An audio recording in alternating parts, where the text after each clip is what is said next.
I was like, well, that's mildly inappropriate, but thanks, dude.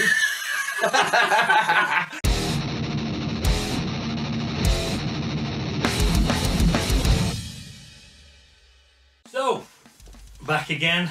All right. We're gonna, over the period of time, we're gonna talk about all our YouTube videos, basically. Our headspaces, how we recorded them, what issues we came across, anything we can think about, basically. Just kind of document the videos we've done and obviously the videos we'll do in the future. So today we decided we're going to talk about South of Heaven. Last one we did. The last one we did, we thought we'd start with the freshest one in our minds. Yeah. See if we could actually... Even though it was a long time ago for us. It was actually, in terms of actually recording it and filming it was over a year ago now, wasn't it? Well, the video's over a year ago. It was, yeah. So the song was before. Actually, no. It was about at the same time. I think it was summer we recorded it, or end of summer or something. And then we filmed, I think, September-ish, wasn't it? Before, yeah, just before it went away. Yeah. So, let's get into it. This is how South of Heaven came about, basically. So, I was on tour in America with a band, Bullet for My Valentine, probably around May time 2018, and a YouTuber I'd watched since he was ridiculously young, obviously Avery Molek, and I think he started probably when he was about 5 or something like that. Something like that, yeah. Ridiculously long, and I think he's like master of puppets, whatever. And again, just incredible talent, and always been, watched his YouTubes as they come out and what have you. And as we were on tour in America, he'd released a version of Waking the Demon by Bullet for My Valentine. And obviously it was kind of like, oh my god, he's doing Bullet, I'm on tour with Bullet, that's kind of crazy. As I was reading through the, the notes or whatever, yeah. the hypnosis of the video? The description of the video. I realised they were based in Pittsburgh, and we were doing a show at the Pittsburgh Stage AE, a kind of great gig in America. I just basically thought to myself, how cool. I can, he's just done a Bullet song, I'm with Bullet, this is a great way of saying, man, I've enjoyed watching your videos for years. So I got in contact with the email, and they came back to me and said, yeah, we'd love to come out. I said, cool, come on out. So the whole family came out, Avery and his mum and dad, and it was a wonderful evening, wonderful family, and Avery himself, just wonderful people to be around, and they watched the show and everything was great, and we spent a lot of time talking about lots of different things and what have you, and all was good. And so from there we kind of kept in touch, and just back into seeing how everyone's doing, and I think Avery then did Your Betrayal, I think maybe. I think it was, yeah. Very soon afterwards and whatever. I think Jay set him up with some sticks and whatever. Super, super cool. Got him a t-shirt, the full 9 yards. It was great, because, like I say, incredible talent. The first I found out was because I got a picture of you and some lad, as far as I was concerned.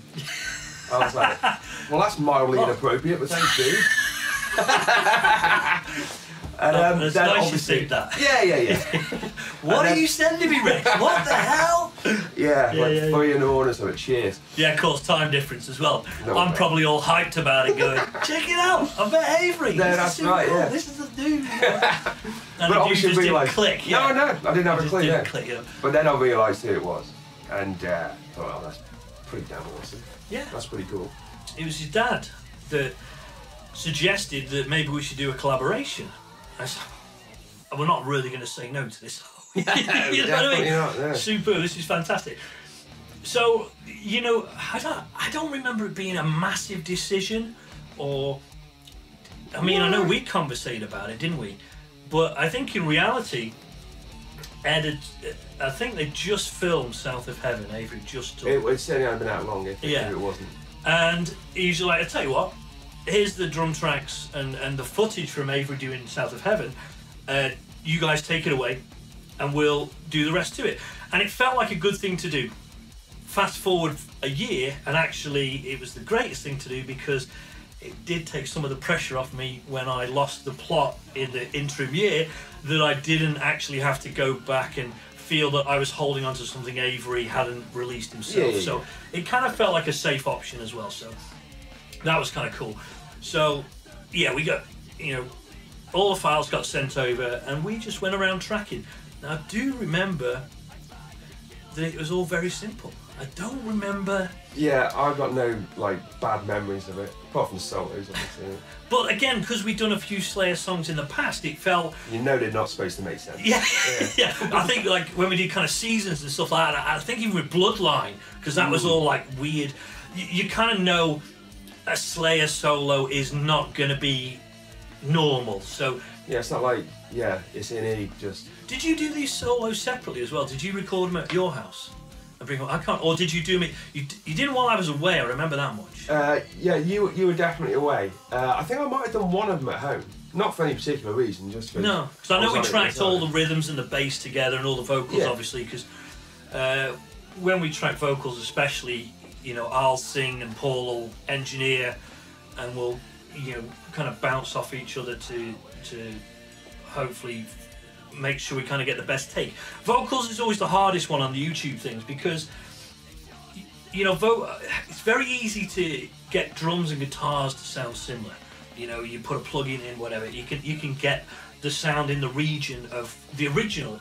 But a vocalist is a real individual instrument, and we've had so many conversations over time, haven't we? Just because I sing the way I sing, and you can kind of intonate towards. Yeah. Well, fortunately with Slayer songs though, you do sound a hell of a lot. Apparently, as it sounds out, yeah, you know, Tom Araya is my guy. I could do him on Stars in Your Eyes. Yeah. You know, so yeah, it's and I really do quite enjoy Slayer, singing Slayer songs as well. It seems to suit my voice quite nicely. It totally does. You know what I mean? Does, yeah. But yeah, over the years, the vocals have always been the hard one because you're like, I am not that vocalist, and it's really hard because you want to do these songs justice, but it's always the vocals that's are we right here? Are we okay with this? This is why we always say that it's the interpretation rather than. We always stipulate that in our description. It is our interpretation, and we try our hardest to. You know, the whole YouTube thing is basically us playing our favourite songs. We're not trying to change them or reinterpret them. It's kind of challenging ourselves to play our favourite songs. There's no we're not like I say, we're not trying to, you know, take them off somewhere else or try them in a different style. Massively reinvent them. Yeah, that's never been what we've been trying to do. It's basically us going, I love this song, and challenge ourselves, you know. Yeah. Sepultura was a classic, you know. It's like, let's challenge ourselves to do a really fast song. But I think all the way through, it's like, these are our favourite songs. I've always loved this song. Let's see if we can play it together. And that's kind of what we're doing. Is we're not trying to rehash them or reinterpret them in any way. There's a lot of people out there who do great jobs at doing that kind of thing, and at the moment, that's not what we're trying to do. Yeah, like Diffie, when they do a cover. Yeah, you would never know the original version. No. You know? And there's so many great YouTubers out there as well who do exactly the same, reinterpret songs, and it's absolutely fantastic. But that's not where our heads are at with this right now. It's us just having fun playing our favourite songs, you know, challenging ourselves just as musicians, basically, isn't it? Which is always good when we do a gig as well. Yeah. Because we know how to play those tunes. Yeah, exactly. Sort of. Yeah. So yeah, I don't remember tracking being an issue. Tracking seemed to be really simple. So. Yeah. You know, it's not an exceptionally difficult song to play. No. You know, but you know, just a few of the harmony bits, wasn't it? Yeah. Just working out. It's just a case of breaking it down, wasn't it? Really. Yeah. And again, you know, you kind of go through the song and you try and pick out as much as you can and as many parts as you can. And I know in the past we've done a song and put it out, and I'll listen to the original, however much later, and realise, oh, I never heard that before. Yeah. That's amazing what you missed. You think you're listening to it, nailing every single part of it, and then you go back to it and you go, why did I not hear that when we were tracking it? But again, it's our interpretation. It's whatever.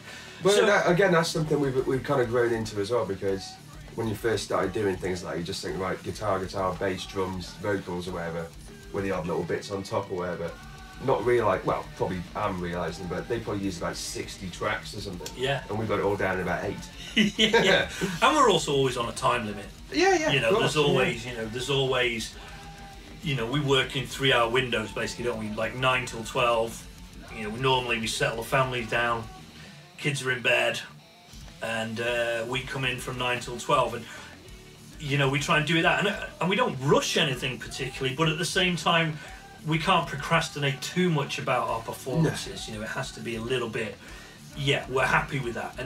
And that's it, you know, we're not trying to recreate the album that's, you know, took however long to make or whatever it is.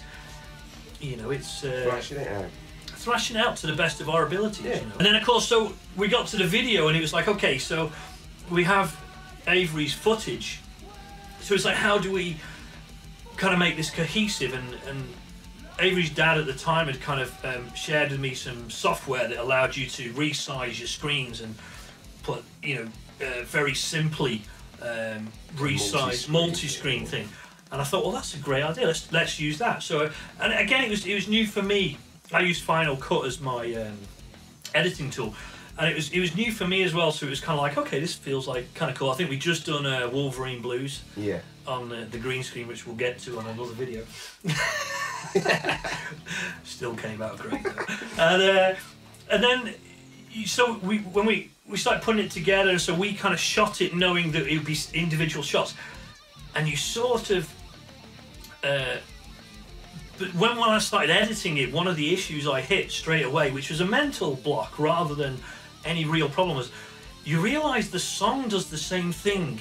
There's not more, it doesn't, it's a brilliant song, I love the song, but you just realise it's just that riff. And so I think I went away, and I think I started it fairly soon. Totally, yeah. But probably... You had about a minute of it very, very soon after we shot. I had about a minute of it. And I think I really wasn't happy with what I was kind of seeing. I didn't know if it was going to work. I just kept going, this isn't working, it's not working. And then at the time I was working and touring, and I had a particularly stressful time in the last year, and that essentially my good old friend depression came in, and essentially the fear hit me again, as it does all the time in my life, and I stopped. I felt we'd done it wrong, that it wasn't going to work, and I was away, and I didn't really have time to... And obviously there was nothing wrong with it at all. No, we know that now, you know, but then again, that's mental illness for you, you know, there's no rhyme or reason to a lot of it. So yeah, basically I got kind of, this fear overcame me, as it has done many times in the past, and I just couldn't open Final Cut. It just wasn't gonna, you know, it was so prevalent in my mind, and I'd be talking to, you know, Avery and whatever, and just kind of saying, stick with me, it's going to be cool. And obviously that was making me feel horrendous, because I felt like I was letting them down, letting Paul down. This is, like I said, this is why it was nice when I realised that at least Avery's drum version of South of Heaven was out, so I wasn't holding anything up, you know. And then I think we got to kind of beginning of the year, and I was trying to pull everything back together. But yeah, we sat down with it and looked over what you'd got, and there was nothing wrong with it at all. And so, I think you did a fair bit, and like very, very quickly. So I was like, yeah, it's mint.